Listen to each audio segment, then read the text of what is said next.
I'm ready. Hello, my Rockworld fans. We are here in Salzburg with an exclusive interview with Kip Winger. Kip is currently on tour with Alan Parsons' project. Hello, Kip. How are you guys doing? Kip, first question. How come to tour with Alan Parsons? Man, I was in Alan Parsons in 2003. I met him through Jim Peterick, if you know that name, who's a very good friend of mine. He did a benefit concert in 2002 and invited a bunch of people. And Alan was there, and I was there, and I met Alan then. And shortly after that, he asked me to sing lead for him in his band, and I joined in 2003. And I did about a year or so, and then my schedule didn't really work out to stay. So they had a couple other people join, and then finally this dude that sings with them now, PJ Olson, is his main lead singer. And Alan and I are good friends, and I said, when PJ can't do it, if you need somebody, I'll be happy to do it for you. So I fill in when PJ's not doing it. So how many shows are planned now with the Alan Parsons project? This tour's been 11. We did Italy and Germany, and now we're in Austria. We do 2 Austrian, and then we go back and do 1 German. Okay. Kip, I've seen on your website you are currently also working on a new Winger album. Is that true? Yes, I am. I'm working on a new Winger album, and it's going to be finished at the end of, probably the end of this year, and it's probably going to come out in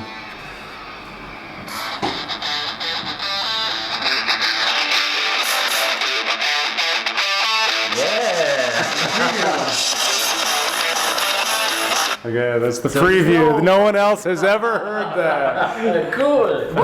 You have I gotta play this one riff. Hold on a second. Now this was really a cool moment for the new Winger album, because I was sitting next to Reb and we were trying to make a song and it was not working. It was sucking, and then Reb goes, "Uh-oh, what's that?" This is okay. Cut. psychic. That's not psychedelic music. Psychedelic music in the backstage. Come on. This is really cool. This is so my Rockworld fans. This is not some music from the new Winger album. It was psychedelic music, but let's go back to the new Winger album. So we're sitting there, and Reb was like, "Man, we need something like this," and he played this riff from beginning to end without stopping. Exactly like this.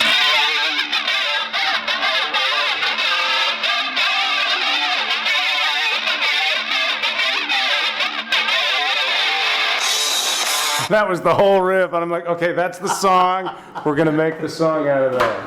So all songs are already written, or? Yes, I'm finishing the lyrics on about 6 of them, and then we're doing solos and backgrounds. I'm going to sing. I've sung 4 of them, and then I have to mix it. So it'll be done by the end of the year.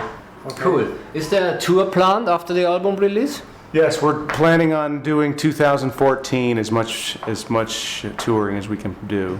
So a great info for all fans. There's a new Winger album coming at the end of the year, and also 2014. In 2014, and there's a tour with Winger back on the road, back on the street again. Yeah. 2014. That's great. Because you are a rock legend. Oh, thank you very much. Who were your heroes that made you start a music career too? Oh my God! I grew up in a band with my brothers, and we used to play, prog, 70s prog rock. I was actually very influenced by Alan in some ways. When I was 15, I sent Alan my demo tape. No. And he mailed me back. I still have the card from Alan when I was 15. Oh, this is cool. And so that's why it's so funny that I'm in his band now. But, I like Jethro Tull, yes, Rush, Grand Funk. And then I also liked 70s pop like Elton John and stuff like that. But mostly I was personally influenced by 70s, Rush, Jethro Tull, yes, Queen, Beatles, of course, everybody was, Zeppelin, all that kind of stuff. Yeah. Is there anything you haven't done yet musically and you think one day I really love to do that? That's interesting because the last few years I've been writing classical music. After studying classical music for quite a long time, I started in really seriously studying classical music and composing in 1997. And I've had Colorado Symphony, Tucson Symphony. I wrote a ballet with the San Francisco Ballet that's been a huge success, that it's now going to be at Lincoln Center in October with the San Francisco Ballet in residence at Koch Theater in Lincoln Center in New York. So I've had a lot of success with that, and that's been my biggest passion for compositionally, and wondering if I could ever do that. So that's happening. So what I like to think of is that the rock feeds the classical and the classical feeds the rock, because a lot of the things I learned in the classical have translated into the way we do our rock stuff, Reb and I, when we're writing and stuff. So does it give you a new view to music? Yes, it definitely does. A lot of bands that you hear, you hear them putting out new albums where every song continually sounds the same. I've managed to avoid doing that through studying music. But that's what's worked for me. I'm not suggesting that that's something that's going to work for everybody, but for me, the best way is to keep learning new stuff. Who a good friend of mine who treats music very similarly to the way I do is Steve Vai. Okay. And Steve does his rock thing, and he also writes orchestra music. So Steve and I, oddly enough, we correspond only about our classical music. It's cool. Yeah. And he's a incredibly talented and generous and amazing musician. Yeah. Please tell us a secret or funny thing about Winger nobody knows. Oh, that the band, everybody in the band's a comedian. Everyone's very funny. So when we're on the road, it's just laughing. We are together because we like to be together so much. We don't. This should it be. Right. I mean, we don't. If I didn't like them, I would not do it, because I feel like life is too short. It's not about the money, it's about the music, and we laugh a lot. Rod's very funny, John's very funny, Reb is extremely funny, and it's a barrel of laughs to be on the road with us. Cool. At last, some words to the fans, please. Oh, well, we always are very thankful that there's people out there that still come to our shows, and we're always shocked, but that 25 years later we're able to be out on the road and people are showing up to our shows. So I'm sure this is the same with a lot of bands from my era, that we're very thankful to everybody that's still listening. That's a big thing for us, because when you're an artist and you make music, you never know who is actually listening. You're right. So it's nice for us to do shows and see the fans still coming, and we get to see who's actually listening. So, and my personal thing about performing is very interactive with the fans, and so my big message would just be a huge thank you. Do you think the fans have changed over the years?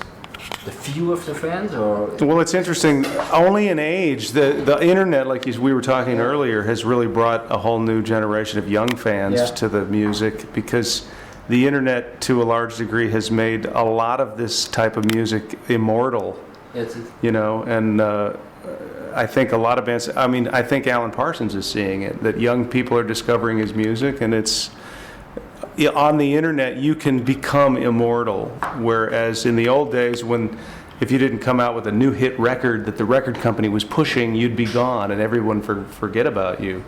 But the internet has given each artist the vehicle to try to get the word out to as many people as they can, and it seems to be working. You're right. Mick Box of Uriah Heep, which we had an interview 2 weeks ago, said the best thing in the internet for him is that in the past days, when he had done something, maybe a half a year later he got a review or something. Now he has it the next night on the internet. That's funny that you say Mick Box, because I was going to say Uriah Heep was another huge influence on me, and particularly Mick Box was one of the guys that when I was in a band with my brothers, we were like, oh, Mick Box, man, he is so cool. That guy was so cool. I actually got to meet him in Santa Fe when he played with Uriah Heep. It must have been 10 years ago now. I was shocked that he knew who I was. That freaked me out. I was really happy about that, because I was a huge fan. Cool. Huge fan. You should send him a friend request to via Facebook. I should. Yeah, I didn't. I mean, I don't think of that. I should do that. Yeah. Okay. Okay. Thank you very much. Thank you very much. I appreciate Have a it. great show. Thank you. So do you want me to